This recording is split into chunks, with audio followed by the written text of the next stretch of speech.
O Senhor esteja convosco. Ele está no meio de nós. Proclamação do Evangelho de Jesus Cristo, segundo Lucas. Glória a vós, Senhor. Naquele tempo, havia também uma profetisa chamada Ana, filha de Fanuel, da tribo de Aser. Era de idade muito avançada. Quando jovem, tinha sido casada e vivera 7 anos com o marido. Depois, ficara viúva e agora já estava com 84 anos. Não saía do templo, dia e noite servindo a Deus com jejuns e orações. Ana chegou neste momento e pôs-se a louvar a Deus e falar do menino e todos os que esperavam a libertação de Jerusalém. Depois de cumprirem tudo conforme a lei do Senhor, voltaram a Galiléia, para Nazaré, sua cidade. O menino crescia e tornava-se forte, cheio de sabedoria e graça de Deus. A graça de Deus estava com ele. Palavra da salvação. Glória a vós, Senhor. Que a palavra de Deus perdoe os nossos pecados. Amém.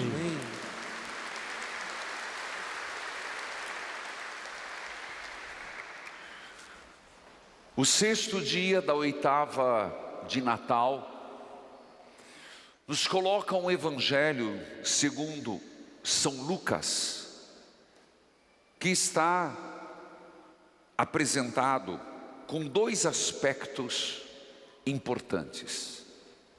Primeiro, uma continuidade da apresentação de Maria, José e Jesus ao templo. E depois, num segundo momento, já a volta da Sagrada Família e como viviam em Nazaré.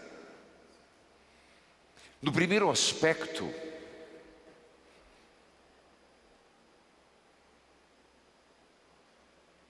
José, Maria e Jesus, se lembrarmos o evangelho de ontem, depois de apresentar um par de rolas e pombinhos, a oferta dos pobres, e entregar Jesus ao Pai, a primeira das ofertas, uma prefiguração do que de fato ele o fará na cruz.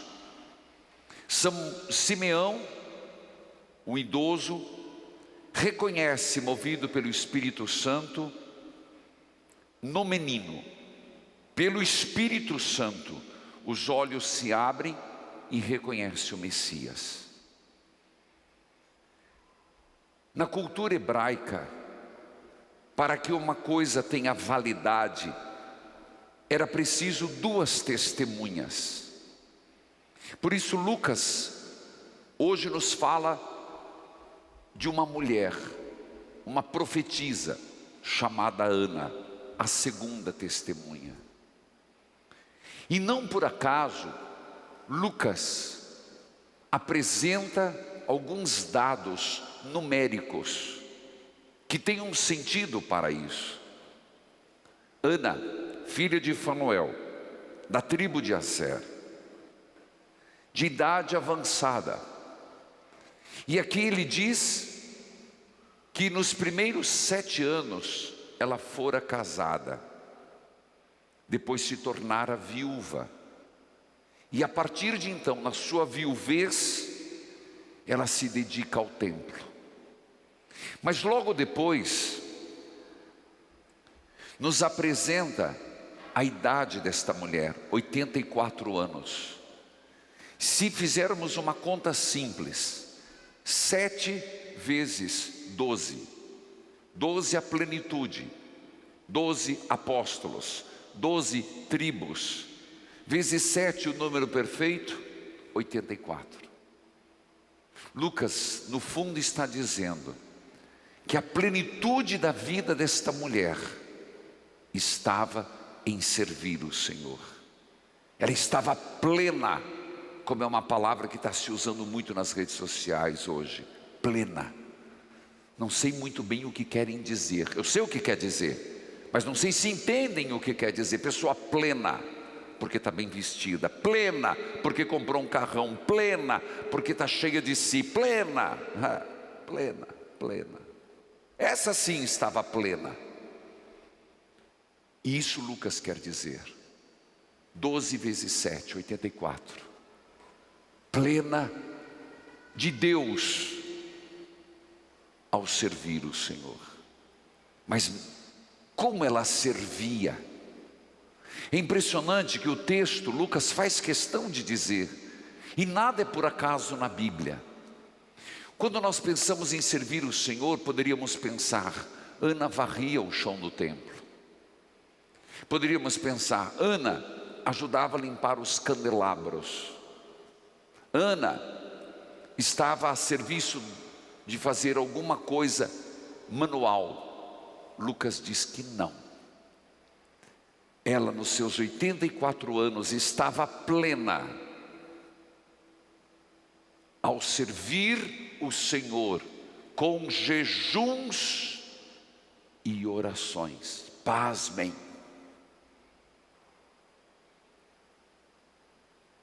Pasmem. Servir ao Senhor com jejuns e orações. Que jeito diferente de servir ao Senhor. Aqui nós podemos pensar servir ao Senhor intercedendo, como intercessores. Servir ao Senhor em oração. Servir ao Senhor adorando o Santíssimo Sacramento. Servir ao Senhor se fazendo mediador da graça. É impressionante, meus irmãos, esse detalhe que não é um detalhe, é importante. Claro que Ana, aqui não quer dizer que só rezava por si, mesmo porque eram poucos os que restaram, não tinha filhos, não tinha marido. Jejuns e orações pelo povo, jejuns e orações por Israel, jejuns e orações pelo povo judeu, jejuns e orações para a vinda do Messias. Podemos refletir, importante que façamos, que nós não podemos dedicar a nossa vida a rezar só para os nossos problemas. Não por acaso, meus irmãos, na missa, logo depois da homilia, e quando é domingo do creio ou solenidade, vem a oração dos fiéis. E nesta oração dos fiéis, é oração pelo mundo, pelo Papa, pela igreja, pelos que sofrem, pelos que padecem, pelos mortos. Talvez aqui nós compreendemos o que é servir a Deus para Ana em orações e jejuns, para que o mundo se converta. Ora, não foi exatamente isso que Nossa Senhora em Fátima pedia tanto àquelas crianças, Francisco, Jacinta e Lúcia, que eles iriam sofrer pela conversão, rezar o terço pela conversão. Nas aparições, mesmo de Jesus, a Santa Margarida Maria Alacoque, Jesus, a Santa Faustina, não é sofrer pelos pecadores? Então rezar pelos pecadores, fazer jejuns para a conversão. É muito significativo e questionador este elemento de como Ana, a velha Ana, a idosa Ana, a viúva Ana, a plena Ana, servia ao Senhor. Para que nós também reflitamos se as nossas orações não são muito egoístas e voltadas só para os nossos problemas ou dos nossos familiares. Não está certo. Não é só para nós ou para nossa família. Rezar pela santificação da igreja, rezar pelos padres, rezar pelas missões, rezar pela igreja que sofre, rezar pelos injustiçados. Nós temos que dilatar um pouco mais o nosso coração. Mas plena Ana, ela estava naquele dia, porque pelos olhos da fé, ela conseguiu enxergar no menino o Salvador. É impressionante perceber. E pôs-se a louvar a Deus. Esse movimento, ver Jesus, louvar a Deus. Reconhecer Jesus Cristo, louvar a Deus. Talvez as nossas orações e preces e jejuns, se rezássemos de fato e verdadeiramente, de forma justa para nós, seria que nossos olhos se abrissem para reconhecer o Senhor, para reconhecer o nosso Deus, para que possamos encontrar essa luz. Num segundo momento, o Evangelho fecha a visita no 40º dia depois do nascimento do Senhor, 32 dias depois da sua circuncisão, fechou o compromisso no templo, que Maria e José e Jesus não precisavam, mas o fizeram por obediência e humildade. Eles voltam para casa. E naquele momento, a casa era Nazaré. E como era a vida da Sagrada Família em Nazaré? Lucas não vai falar muito.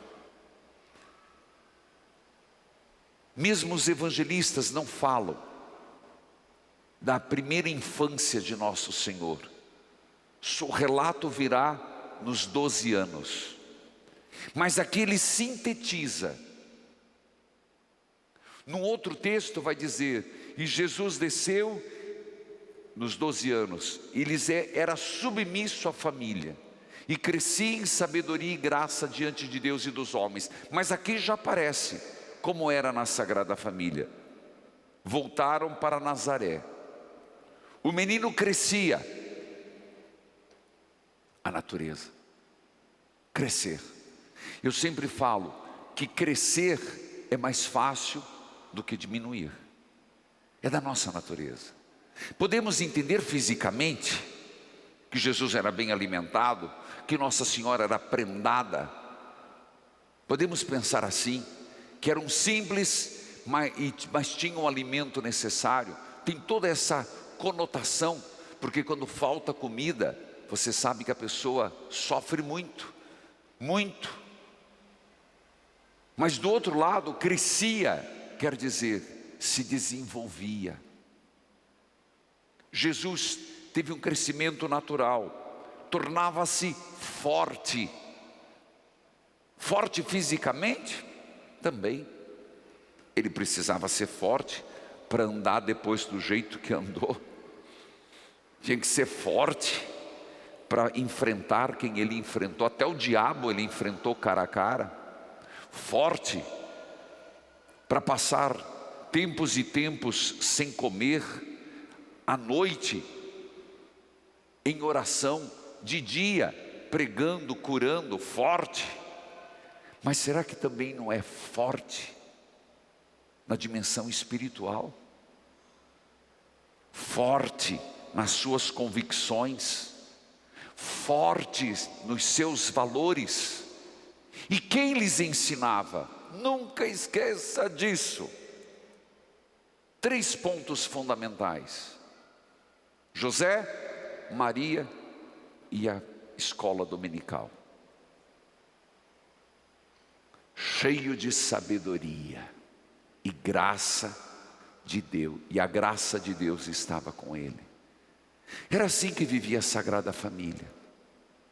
E aqui Lucas sintetiza da mesma forma que como deveria ser a nossa família. As nossas famílias deveriam ser lugar onde se tem o necessário pela graça de Deus e justiça social para que os filhos cresçam fisicamente, mas cresçam espiritualmente, se tornem fortes nas suas convicções, nos seus valores, nos princípios hoje cristãos, numa moral cristã, e não balançando igual caniço ao vento, que os filhos olham para os pais e que referência tem? Uma escada negativa de pais separados, pais que brigaram, pais que estão não sei quantos casamentos, de família que não se dá, de relacionamento truncado, de brigas e xingões. Como é que uma criança cresce forte assim? Cresce violenta, cresce agressiva, cresce traumatizada, mas forte nos valores cristãos, cheio de sabedoria. Meus irmãos, sabedoria não vem só dos livros. A sabedoria não vem só de conteúdos matemáticos, geométricos, da geografia, da língua portuguesa. Ajuda, é importante estudar, abre, mas a verdadeira sabedoria não vem daí. São conteúdos e conteúdos que, se não assimilados, de nada servem. A escola não é a única a formar cidadãos. A catequese não pode ser terceirizada para a igreja. E a graça de Deus estava com ele. E é nesse sentido que vem a primeira leitura, falando de como a família de Nazaré vivia segundo Lucas e como a família deve viver hoje. Veja lá, meus irmãos, São João, inclusive quem está acompanhando a leitura orante, quem acompanha a experiência de Deus, nós estamos na segunda carta de Pedro, e terminado nós vamos entrar em João, que é as 3 cartas de João, os filhinhos. E João nos fala: escreva aos pais. Mais um conselho para os pais: vós conheceis aquele que é desde o princípio. Pais, para que conheçam Jesus, para que teus filhos sejam educados na fé cristã, fortes, sadios, sábios. Jovens, olha o conselho de João: vocês venceram o maligno. O que é vencer o maligno? Ele vai explicar depois. Ele continua, um eco do Evangelho: já vos escrevi, jovens, vós sois fortes, a palavra de Deus permanece em vós. Ora, então ser forte, que Lucas está dizendo em Jesus Cristo, e para nós é conhecer a palavra de Deus, ser forte nos valores de Jesus Cristo. E diz de novo: vós vencestes o maligno. Não amem o mundo. Padre, por acaso há uma negação do mundo? Não, não é negar o mundo, é negar o amor ao mundo, ou deixar-se possuir pelo mundo, com os valores que não nos levam a nada, nem o que há no mundo.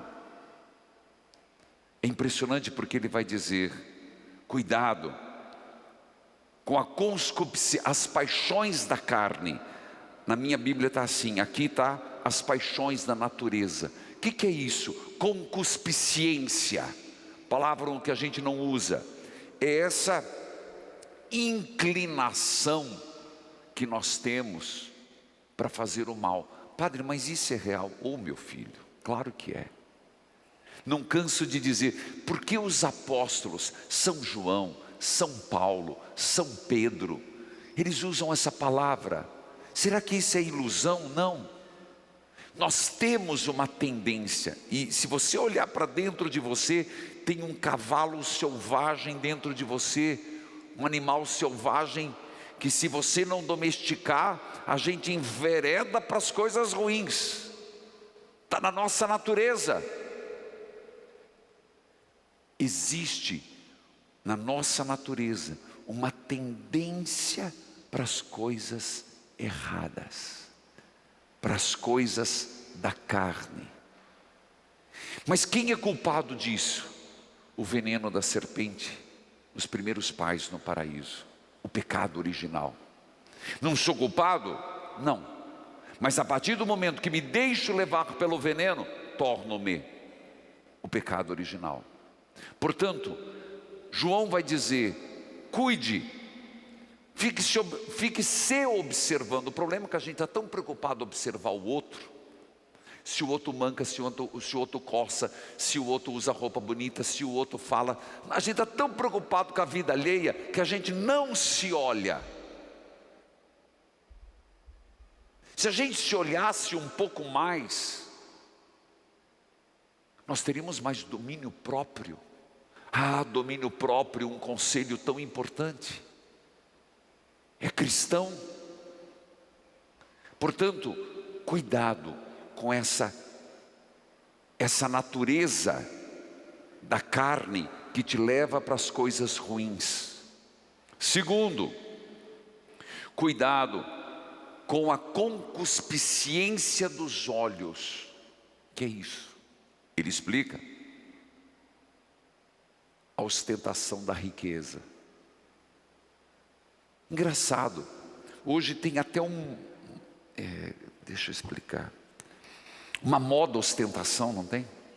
Não vou entrar em detalhe. Uma moda.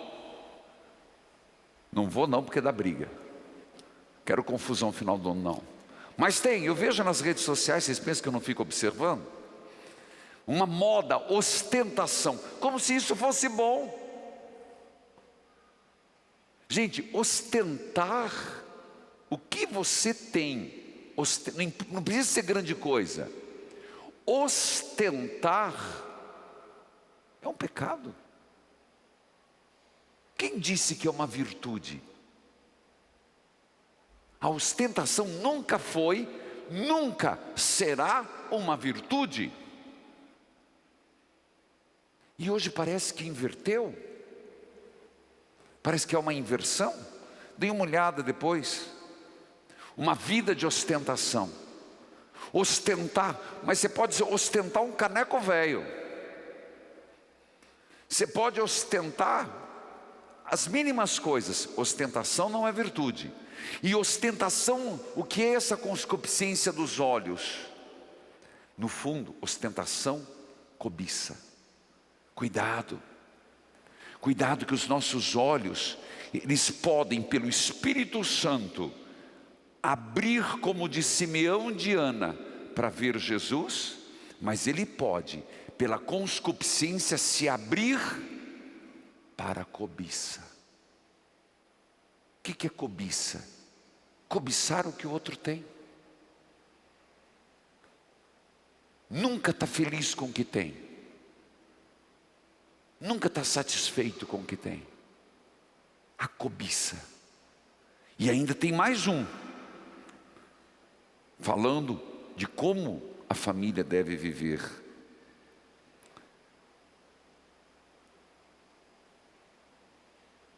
A concupiscência do apego ao mundo. Terceiro, o mundo passa, a sua concupiscência também.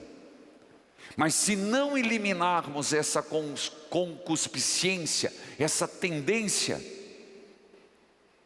nós deixamos de fazer a vontade de Deus. Portanto, meus irmãos, se você compreendeu, eu comecei falando, sexta, oitava da Páscoa, da Natal, o desfecho em Ana, da apresentação ao templo, e tudo que a plenitude de Ana, nos seus aspectos. Depois, Maria, José e Jesus que volta, e os elementos que Lucas nos dá, de como era a Sagrada Família, reforçando: Jesus crescia, era forte, sábio, e a graça de Deus estava nele, e as consequências disso em João, que nos alerta para as nossas más inclinações. Por fim, hoje é a última quinta eucarística. Eu sei que vieram agora nessa missa, mas nós temos às 19 horas, alguns voltam, outros não. Mas queria convidar a todos que acompanhem, seja pela TV, rádio, pelo YouTube. Mas hoje eu queria muito família, que a tua família agora à tarde trocasse uma conversinha. O que na nossa família foi ruim? O que não prestou? O que nos fez sofrer? O que nos fez chorar? O que nos fez lamentar? Eu coloquei no Instagram um vídeo e pedi para as pessoas começarem a colocar. Às 19 horas adoramos o Santíssimo e teremos alguns momentos nesta adoração. Um deles, e eu convido você a estar comigo em casa ou aqui, um deles, a bênção dos alimentos. Eu não sei o que você vai comer amanhã, não sei o que você vai comer no dia de ano, não me importo, coloque para abençoar. Segundo, aqui, os mais relevantes aspectos que aparecerem, nós vamos queimar, como que dizendo: Senhor, que 2022 venha com bênçãos, e isso que nos causou mal, seja eliminado. Eu renuncio a estes aspectos. Mas, como eu digo, se você quer levar esses mesmos problemas para o ano que vem, seja feliz nas suas lágrimas, seja feliz nos seus sofrimentos, e depois não culpe a Deus. Meus irmãos, Deus quer nos libertar. E já aproveito essa homilia e finalizo de fato, para tornar oficial agora, para vocês e para todo o Brasil, que está marcado com data certa o Retiro Nacional. Será dia 19 e 20 de fevereiro. Portanto, dia 19 e 20 de fevereiro, na Expo Renault Barigui, nós teremos o Retiro Nacional. Sejam todos bem-vindos.